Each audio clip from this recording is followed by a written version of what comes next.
Hello everyone, so how are you all? I hope you all will be very good and in the same good way all of you people will be studying. तो आप लोग बहुत अच्छे होंगे और उतने अच्छे तरीक़ों से आप सभी लोगों की पढ़ाई चल रही होगी। तो आज का वीडियो बहुत खास होने वाला है क्योंकि आज के इस वीडियो में मैं आपके लिए लेकर आ चुका हूँ। यहाँ पे आप देख सकते हैं BA first year examination 2024 new course foundation course paper 1 आपके लिए मैं लेके आ चुका हूँ, जो कि है हमारा हिंदी लैंग्वेज का। तो यहाँ पे टाइम अलाउड दिया हुआ है 3 आवर्स का और मैक्सिमम मार्क्स दिए हुए हैं 75 और मैक्सिमम पास मार्क्स यहाँ पे दिए हुए हैं आपका 26 भाई। तो आप इसकी तैयारी बहुत अच्छे से करेंगे, वीडियो अंत तक जरूर देखेंगे, अपने दोस्तों को भी शेयर करेंगे और अगर आपको किसी भी विषय के क्वेश्चन पेपर की ज़रूरत है तो प्लीज़ कमेंट कीजिए, मैं उस पर आपके लिए वीडियो लेके जरूर आऊँगा। तो चलिए शुरू करते हैं टाइम की बर्बादी न करते हुए। तो यहाँ पर आप देख सकते हैं इकाई 1 से आया हुआ यहाँ पे प्रश्न देखते हैं। तो यहाँ पे क्वेश्चन 1 दिया हुआ है काका पल्लवन को परिभाषित करते हुए कुशल विस्तारक के गुणों की विवेचना आपको यहाँ पे करनी है। तो सबसे फर्स्ट चैप्टर जो है आपका वो पल्लवन पर ही आधारित होती है कि पल्लवन के बारे में आपको बहुत सी जानकारी इकट्ठी कर लेनी होगी और उससे रिलेटेड प्रश्नों को भी अच्छे से देख लेना होगा। ये सबसे ज़्यादा इम्पोर्टेंट क्वेश्चन है और ये सबसे ज़्यादा आता है कि पल्लवन को परिभाषित करते हुए कुशल विस्तारक के गुणों की विवेचना कीजिए। तो इसका तैयारी आप अच्छे से करेंगे, 8 नंबर का क्वेश्चन है भाई, ठीक है। उसके बाद उसी के अथवा में यहाँ पे दिया हुआ है पत्र का प्रकार बताते हुए अच्छे पत्र की विशेषताएं बताइए, ठीक है।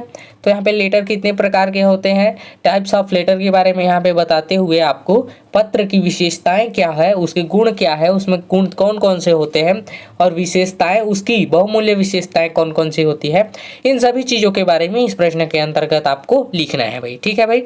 तो 8 नंबर का क्वेश्चन है, इन दोनों को अच्छे से कर लेंगे। यहाँ पे खासकर ध्यान देंगे आप पल्लवन के, ठीक है।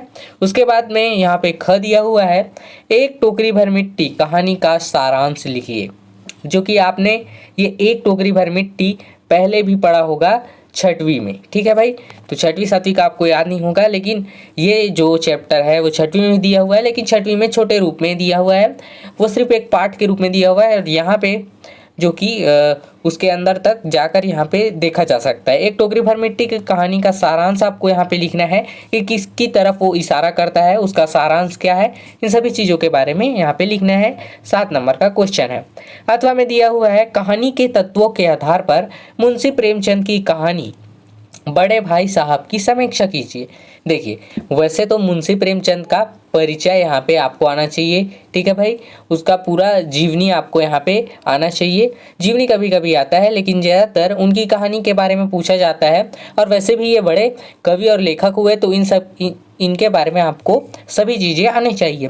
मुंशी प्रेमचंद जो कि यहाँ पे सबसे बड़े लेखक और कवि माने जाते हैं, उनकी कहानी के तत्वों के आधार पर बड़े भाई साहब की समीक्षा आपको करनी है, कमेंट उस पर देना है, ठीक है भाई। उसके बाद यहाँ पे क्वेश्चन 2 दिया हुआ है का संक्षेपण किसे कहते हैं, संक्षेपण लिखते समय किन किन बातों का ध्यान किन किन बातों से बचना चाहिए ये बताइए, ठीक है भाई। तो संक्षेपण किसे कहते हैं, संक्षेपण आप लोग जानते होंगे, पढ़ते भी होंगे, ठीक है भाई। तो संक्षेपण लिखते समय कौन कौन सी बातों का यहाँ पे ध्यान रखना चाहिए, कौन कौन सी आवश्यक उनके मूल बिंदु है जिन्हें हमें याद करके संक्षेपण लिखना चाहिए और किन बातों से हमें बचना चाहिए, ये सभी चीज़ों के बारे में यहाँ पे लिखना है, ठीक है। उसके बाद अथवा में दिया हुआ है परिभाषिक शब्द की विशेषताएं बतलाते हुए परिभाषिक शब्द की निर्माण की प्रवृत्तियां पर प्रकाश डालना है, ठीक है। तो परिभाषिक शब्द कौन कौन से हैं और उनकी विशेषताएं कौन कौन सी हैं ये आपको बताना है। और तीसरा बताना है कि परिभाषिक शब्द की निर्माण की जो प्रवृत्तियां जो आधार है वो उस पर यहाँ पे आपको प्रकाश डालना है। प्रकाश डालने का अर्थ है यहाँ पे टॉपिक बाय टॉपिक आपको अच्छे से समझाना है यहाँ पे, ठीक है भाई। उसके बाद ख दिया हुआ है यहाँ पे जागो फिर एक बार कविता का सार लिखते हुए कवि के मूल भाव को स्पष्ट यहाँ पे आपको करना है, ठीक है भाई। तो कविता का सार सबसे पहले समरी आपको करना है, समरी राइटिंग करनी है, ठीक है भाई। उसके बाद लिखते हुए यहाँ पे मूल भाव, उसके भाव क्या है, उसके सबसे मूल शब्द कौन कौन से हैं और मूल भाव स्पष्ट क्या हो रहे हैं, इन सभी चीज़ों के बारे में आपको यहाँ पे लिखना है, ठीक है। अथवा में दिया हुआ उसी के एकांत श्रीवास्तव के व्यक्तित्व और कृतित्व पर प्रकाश डालते हुए जन्मदिन कविता में निहित भावों को मतलब अपने शब्दों में यहाँ पे लिखना है। तो यहाँ पे टेंशन लेने की ज़्यादा ज़रूरत नहीं है क्योंकि आप अपने शब्दों में लिख सकते हैं यहाँ पे, ठीक है भाई। तो भाव आपको स्पष्ट करना है। आप कविता पढ़े होंगे तो उसमें तो भाव जाकर होगा, ठीक है। तो भाव को आपको उसी को यहाँ पे स्पष्ट करना है, कुछ नहीं करना है ज़्यादा, ठीक है भाई। उसके बाद इकाई 3 से आया हुआ है यहाँ पे प्रश्न देख सकते हैं आप लोग, देख सकते हैं क्वेश्चन 3 का क, शब्दगत एवं व्याकरणगत अशुद्धियों का को सोदाहरण समझाइए, ठीक है भाई। तो शब्दगत एवं व्याकरणगत दो प्रकार के यहाँ पे चीज होते हैं, जो कि एक होता है शब्दगत, दूसरा होता है व्याकरणगत। उनकी जो कि अनप्योरिटी है, अशुद्धियाँ हैं, उनको आपको उदाहरण मतलब उदाहरण देकर आपको समझाना है, ठीक है। तो यहाँ पे टेंशन लेने की जरूरत नहीं है, आप अपने हिसाब से यहाँ पे लिख सकते हैं। 8 नंबर का क्वेश्चन है भाई, ठीक है। अथवा में दिया हुआ है उसी के पर्यायवाची अनेकार्थी तथा समश्रुत शब्द क्या है, उदाहरण सहित समझाइए, ठीक है। तो आप लोग तो जानते होंगे पर्यायवाची अनेकार्थी और समश्रुत, ठीक है, जो कि आप बचपन से ही पढ़ते आ रहे होंगे। पर्यायवाची उल्टा होता है अनेकार्थी, जो कि पर्यायवाची वाले शब्द होते हैं उन्हीं को अनेकार्थी के रूप में हम लोग जानते हैं, ठीक है भाई। अनेकार्थी मतलब एक शब्द के बहुत सारे अर्थ, ठीक है। समश्रुत आप लोग देख लेंगे, अच्छे से पढ़ लेंगे उसके बारे में।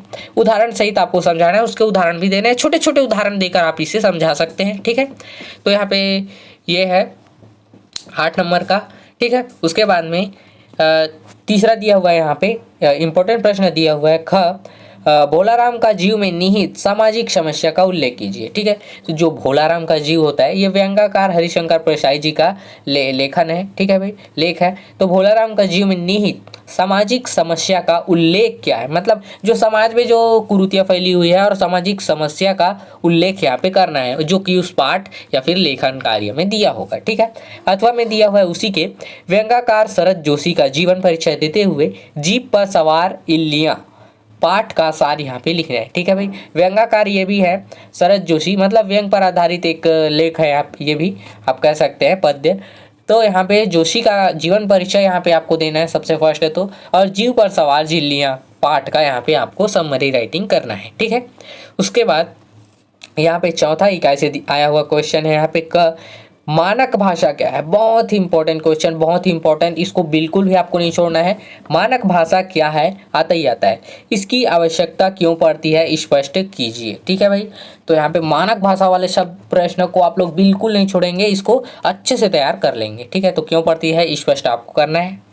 उसके बाद यहाँ पे दिया हुआ है अथवा में मानक हिंदी भाषा का अर्थ और स्वरूप स्पष्ट कीजिए, ठीक है। तो मानक हिंदी भाषा का अर्थ आपको सबसे पहले यहाँ पे लिखना है मीनिंग, उसके बाद उसका स्वरूप कैसा होता है ये स्पष्ट करना है, ठीक है। उसके बाद यहाँ पे ख में दिया हुआ है शिकागो से स्वामी विवेकानंद का पत्र पाठ का सार लिखते हुए पत्र की विशेषताएं आपको बतानी है, ठीक है। जो शिकागो से स्वामी विवेकानंद ने पत्र लिखा था उसका पाठ का सार भी लिखना है और साथ में उसकी विशेषता भी बतानी है। और अथवा में दिया हुआ है उसी के अहिंसा का रास्ता जितना सीधा है उतना ही सकरा तंग है, इस कथन की व्याख्या आपको करनी है भाई, ठीक है। उसके बाद आपका लास्ट इकाई यहाँ पे देख सकते हैं, जो कि अंतिम इकाई है 5वां, उससे देखते हैं क्वेश्चन 5 का क। यहाँ पे देवनागरी लिपि की प्रमुख विशेषताएं लिखिए, ये भी इंपॉर्टेंट प्रश्न है, इसको भी आप लोग अच्छे से तैयार कर लेंगे। तो देवनागरी की कुछ विशेषताएं हैं, उनके बारे में आपको लिखना है।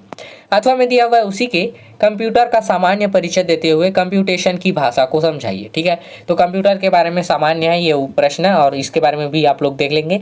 कंप्यूटर का सामान्य परिचय आपको देना है कि कौन कौन सी चीज़ें होती हैं, उससे कौन कौन से कार्य हम कर सकते हैं, इन सभी चीज़ों के बारे में आपको कंप्यूटेशन की भाषा में आपको समझाना है, ठीक है। उसके बाद यहाँ पे ख दिया हुआ है कछुआ धर्म निबंध का सार लिखना है, ठीक है। और अथवा में दिया हुआ उसी के हीरालाल शुक्ल के शब्दों में छत्तीसगढ़ के वैभव को समझाइए, ठीक है।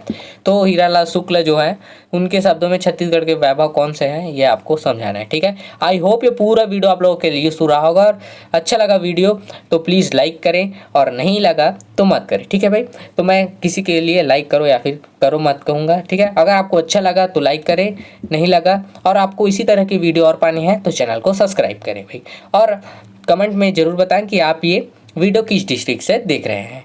तो मिलते हैं एक और यूज़फुल वीडियो के साथ में, तब तक के लिए थैंक यू।